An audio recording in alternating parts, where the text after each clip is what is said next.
This is a presentation on factoring by grouping by Mathematically Marcia. Now, as it says in the name, we're going to start by putting these in groups. Usually you will do grouping when you have 4 terms. Now we need to make sure there's always a plus sign separating our groups because we're not multiplying the groups together. Now within each group, we want to look for the common factor.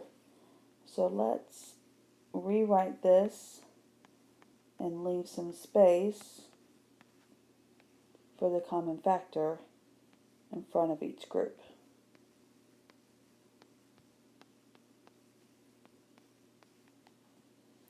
Now in the first group, 6 and 2, they have 2, and then they both have an A. So that would be the common factor for this group. For our second group, the number part, coefficient, they don't both have, there's a 3 and a 1, so they don't have a number in common. They do both have a B though.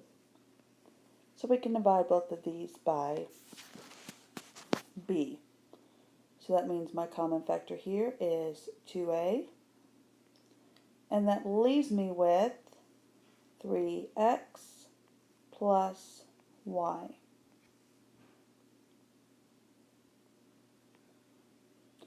And then we have plus b. And over here, when I take out the b's, I'm left with 3x plus y again. So now, my common factor is 3x plus y.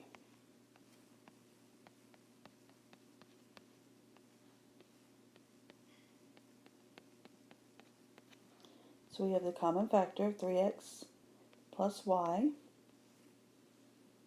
And when we take that out, we are left with 2a plus b.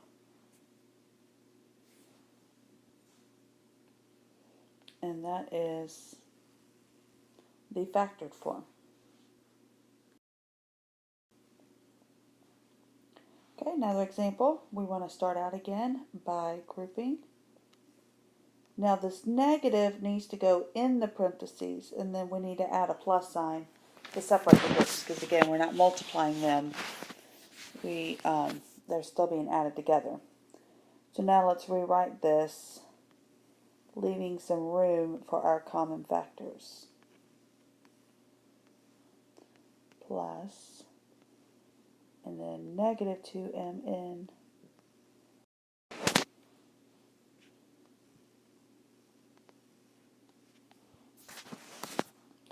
Okay, so our first group, the number part, you have a 4 and a 2. They're both divisible by 2, and they both have at least 1m. So 2m is my common factor here. And the next group, they both have an n, and they both have a negative. So we're going to take out a negative n.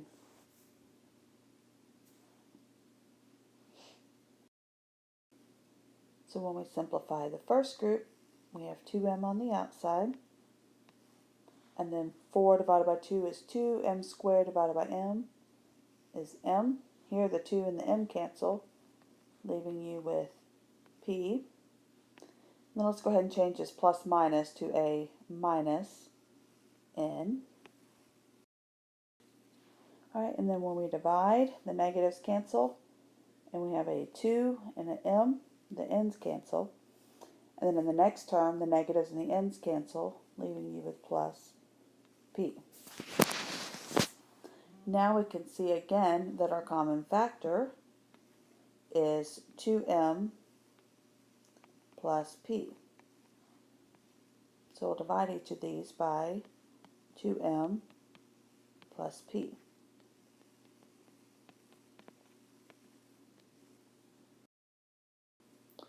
So we have our common factor of 2m plus p. Then when those cancel out, we're left with 2m minus n. and that is the factored form of our polynomial.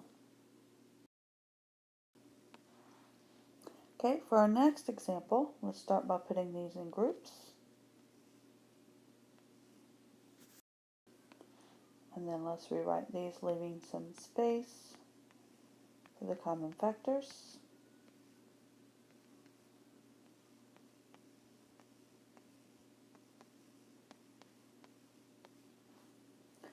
Okay, in our first group, they have a common factor of 3 and x.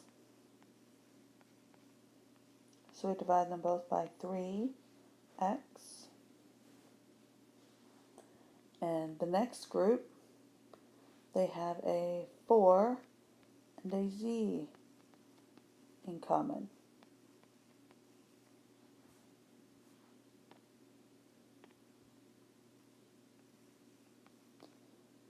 So that leaves me with 2y minus 3z plus 4z. And then over here we have 3z minus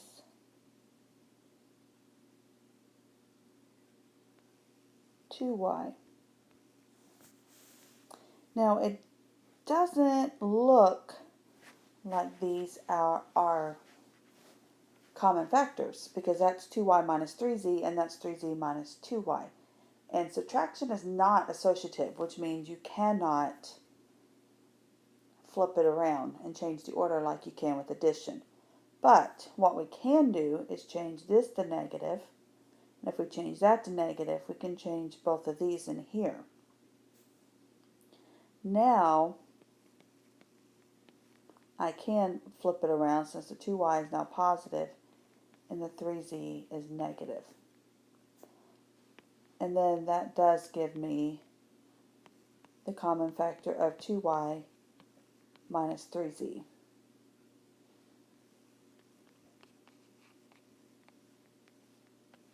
So we can divide each of these by 2y minus 3z.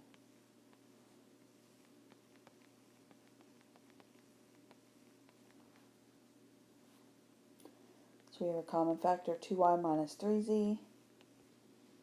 And then when we cancel that out, we're left with 3x minus 4z. And so that is my factored form. Okay, we have another polynomial with 4 terms, so we can try factoring by grouping.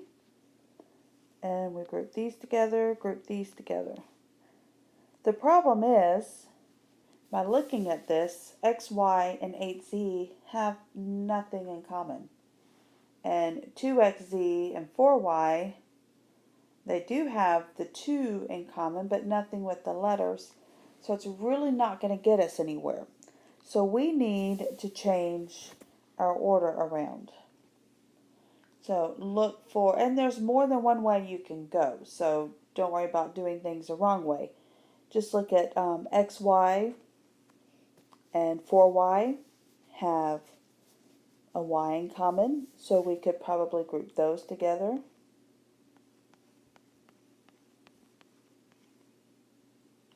And of course, that leaves us with the 2xz and the minus 8z. I went ahead and put the positive number first. Since these are all terms being added together, the order doesn't matter as long as you keep the sign with that term. So now let's see if we can get anywhere with the grouping. In the first term, or first group, we have a y in common. So we can divide both of these by y. The second group has a 2z in common.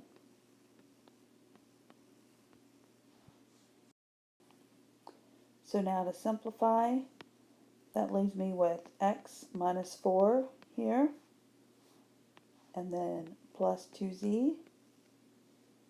And over here, I'm also left with x minus 4. So my common factor is now x minus 4. So we'll divide each term by x minus 4. So we have a common factor. And then we have what's left after canceling that out, which is y plus 2z. So that is our factored form. Please share your comments, thoughts, questions, or requests for future videos below. If you liked the video, please hit the like button below to let us know. Also, if you want to see more videos like this, please subscribe to my channel. And thank you for watching.